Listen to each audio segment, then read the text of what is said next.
अध्यक्ष महोदय, काळी माती ज्याची शान, तिच्यात राबे विसरुनी भान, पोशिंदा हा आहे आपला, कृतज्ञतेने ठेवू जाण, देऊ योजना अशा तया की राहील त्याचे हिरवे रान। शेती आणि शेतकरी हा आपल्या जीवनाचा मूलाधार आहे। त्यांच्याबद्दल कृतज्ञता व्यक्त करून मी आता शेती आणि शेती संबंधी क्षेत्राच्या योजना आणि तरतुदीकडे वळतो।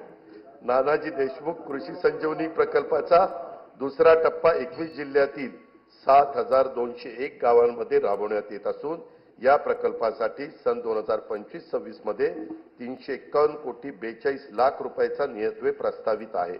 कृषी क्षेत्रामध्ये कृत्रिम बुद्धिमत्ता अत्याधुनिक तंत्रज्ञानाचा वापराचं धोरण आखण्यात येत आहे।